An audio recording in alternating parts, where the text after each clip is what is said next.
Hi, tonight we're going to proceed to the third layer of the mind, I label creative intelligence, because this is where artists, scientists, and musicians come from when they connect to an idea or relay it to the masses. Many breakthroughs have been discovered in this layer, then brought to the world that needed the idea, theory, philosophy, or concept in a time of need. This layer perceives the essence of life that is invisible to the first two layers and finds joy in the life we are living. The changes we make at this level are not uncomfortable. Only the refusal to accept and go along with the flow is painful. There is nothing outside us that can make us happy, as happiness starts and exists inside. The problem is letting go of the picture of what we thought was happiness.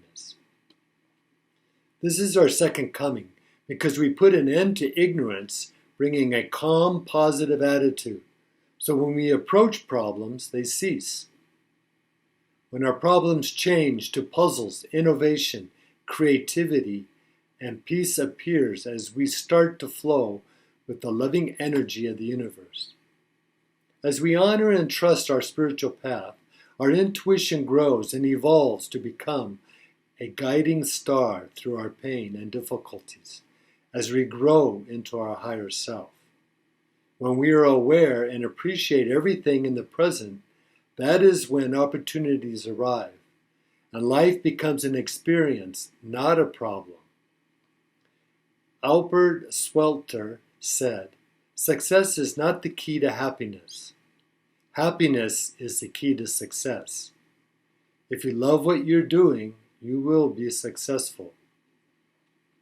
Many people experience anxiety and neurosis because they lack meaning in life and end up loving a religion, money, or status more than the truth itself. In this layer, we outgrow the narrowness of religion and realize God reveals the truth in all people, all scriptures, and in all religions. Religion can carry out a constructive responsibility by providing a teacher, a place, or a service to help people engage with their own consciousness. That should be their main function, to bring people into actual contact with the presence and power of God, or pure consciousness, by dispatching the truth. Intellectually, religion brings people to God with a solid foundation, and spirituality information that moves us through the first two layers of the mind.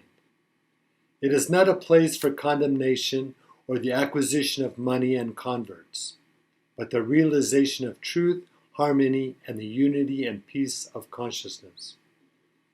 Religion must be lived in the third layer, so should include life, the universe, wisdom, learned in life, and deep inner knowledge in the soul.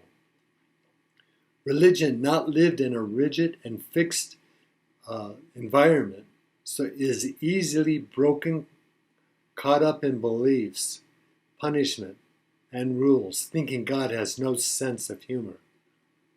Bruce Lee said, "What defeat? Nothing but education, nothing but the first step to something better." We don't need religion for morals. For morals are in the first layer. Like Bruce said, while the third layer sees the unseen, Jesus didn't come to start a religion. He came to put the sparkle back in our eyes. He didn't mock the Pharisees. He was describing our phony relationships with religion. The third layer expands the mind into a consciousness where the world is large enough to contain all religions, ideas, and different natures together. Artists are communicating with these ideas through the first two layers using a material process and different mediums. But the message and inspirations come from the third layer of the mind. The knowledge and inspiration in the third layer leads us on a natural path of evolution to the spiritual realm through dreams, hunches, and intuition. In this way, the higher understandings and perceptions get in touch and make contact with our conscious mind in the first two layers.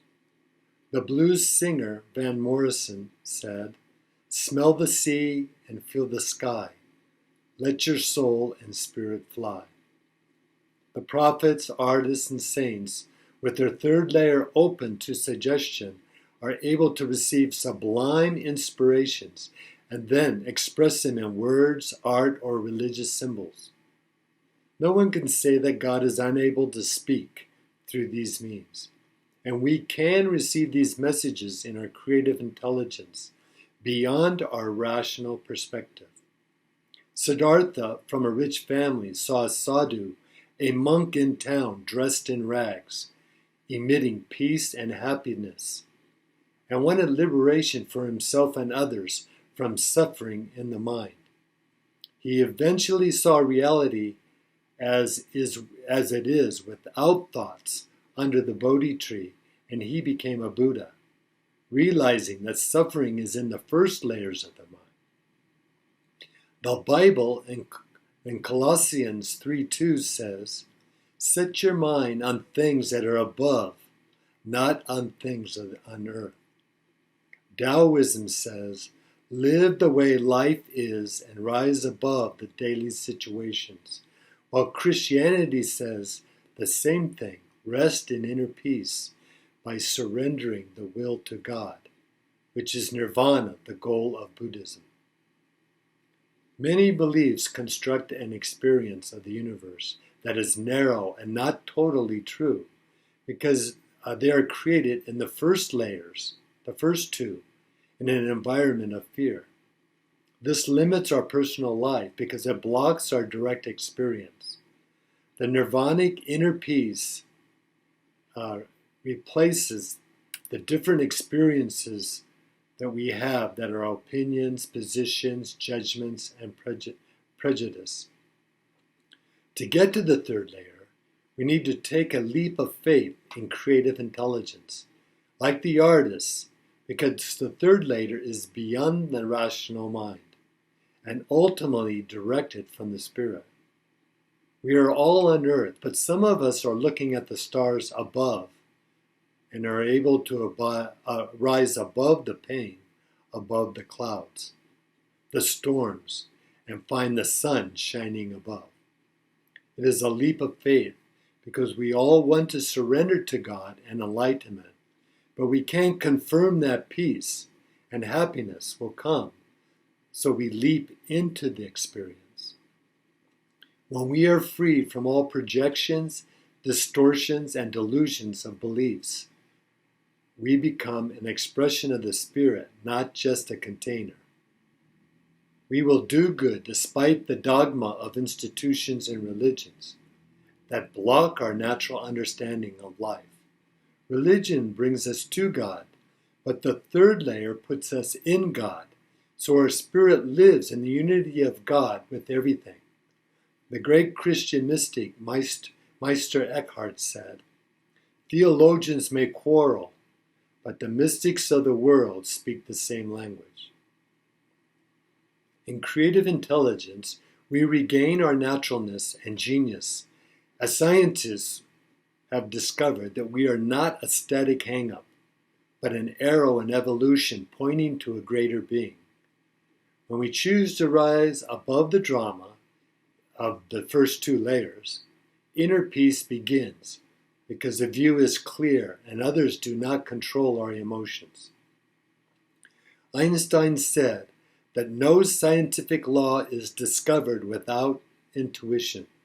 So of course we submit the data to the second layer of the mind, but the whole picture is viewed in the third layer.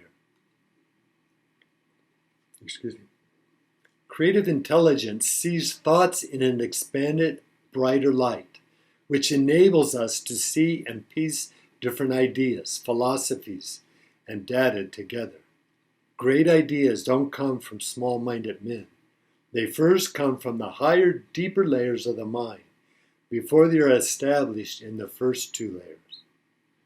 When we reflect on unity in the third layer, we get acquainted with different spiritual aspirations and endeavors, realizing there are different upward paths in a variety of religions. As we climb and scale the mind from the lower levels to the higher layers, the differences in traditional religions diminish because all paths that ascend lead to pure consciousness. Evolution of knowledge comes from inside and then is built into the life outside in a life of love and unity. The different religions are different fingers pointing at the same God in different cultures, languages, and countries. Our present life, mostly dominated by reason, this is a great and devastating misconception, because the first two layers of the mind do not embrace the totality of man.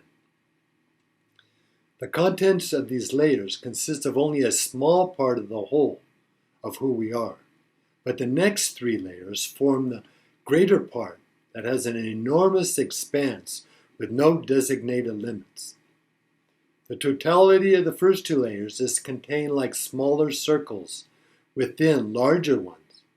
Hence, in the third layer, it is quite possible for the ego to be made into an object for a more complete personality to emerge. A man's body can be envisioned as a candle, the intellect as the candle flame, and our intuition as the light that is shed on things around it. Our soul is still the witness of pure consciousness that sees everything inside and out, living above the storm in the sunshine. The higher levels take the lower levels into their service in the course of our mind's development by integrating the unfamiliar with what is familiar. The knowledge that has already been accumulated in the lower levels appears with the experience in our higher, wider consciousness to reveal new revelations. They in turn inspire our mind to proceed beyond old ideas.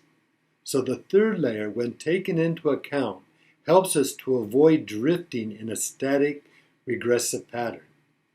For scientists, this means a new and different scientific approach to external factors because it widens the base, admitting other points of view. But they will still continue to return to their experimental basis. We learn to let go of our small self in the lower layers to experience, train, and support the higher layers and be open to what is in the moment. This is hard to do because we prefer what is familiar, even if it is suffering rather than a mystery. But we are happy when we let go of it. The Bible in Corinthians 3:17 says, "Now the Lord is that Spirit, and where the Spirit of the Lord is, there is freedom." In the third layer, we realize we are spirit that has no sex, but most of my fellow Christians are not there yet, because they are still condemning gays and letting their behavior destroy their inner peace and love. Life is a flow of natural changes, so Christians need to let reality be reality, as it flows naturally, and accept it as it is with peace, love, and compassion, as we become fully present. We need to mature, go deeper, and move from the turmoil of the mind that condemns and judges to the tranquility of the soul that is sacred with bursts of joy and love. We need to see the patterns of our own behavior and our resistance to life instead of attacking others, and this is done as a witness observing everything from the soul. Galatians 3:28 in the Bible says, "There is neither Jew nor Greek, there is neither bond nor free, there is neither male nor female, for ye are all one in Christ Jesus." This quote allows us to be still, settle down, and control the lower levels of our mind so we can accept and enjoy the higher levels of others. Expanding our consciousness helps us to be aware of how everything is connected to everything else, as there is no male, female, gay, or straight in the unity of Christ consciousness. Our stress comes from the way we respond to life, and as it is, so we need to let go of our past judgments and disarray, to accept what is before us and get back to our center of peace and joy. We need to stop judging people as Christians and let them be the way they are, because we agitate the situation with things that don't really matter. We need to take the good with the bad and love in the midst of it as life goes on and people come into our lives to be loved. Therefore, we stop judging others, which stops the hurricane in our mind, because when it passes, we are calm and can surf the waves. Condemning and judging others is like rocking in a rocking chair. We go back and forth, but we go nowhere in the relationship. We sit in our anger.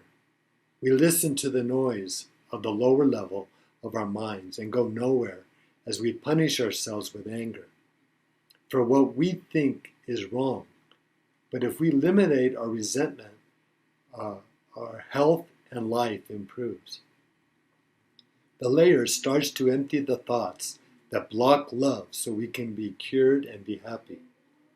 When we see God in every person, in everything, all of life, the labels we attach to the lower levels disappear and we have awakened. If we want peace in the world, we have to create it within ourselves with the mindfulness in the third layer, perceiving the temporary nature of pleasure and untold pain. Depression and despair are in the lower levels, but will disappear when we are aware of our experiences and our self-inflicted miseries from the third layer of the mind. When we make use of our understanding without direction from others, we start to listen to our intuition, and wisdom and the inner growth changes our reality. Religious and rigorous practice does not give us intuition or wisdom, because we already have them, but it does give us the resolution and courage to use our intuition without fear. Rigorous practice, spiritual practice, can't be applied with pressure and intimidation, because that only brings force and violence, not wisdom. So it must be fulfilled with reason, debate, and intuition. Religion left to conviction and consciousness of every individual achieves a balance in this world between positive and negative, good and evil, and between pleasure and pain. If religion brings fear, hatred, separation, or anything that will frighten a child, it is not a true practice. Religion should bring reverence and respect for everyone and everything, and not be bent for the rich and powerful, because wealth and worldly pleasure is worthless in the third layer. The cloak of hypocrisy and self-interest has to be removed so praise and blame can be taken with a calm assurance, unaffected by both honor and disgrace. There is no need to limit our possibilities as we open our consciousness to greater receptivity and a large concept of life in a fresh spiritual interpretation. Our life is our spiritual path. So realizing our true self is letting go of the person we imagine we are in the lower levels. Lao Tzu says, the key to growth is the introduction of higher dimensions of consciousness into our awareness. So the next time I'm going to speak on the level of the mind that is already kind, compassionate, joyful, and at peace, composed in the fourth layer of the mind.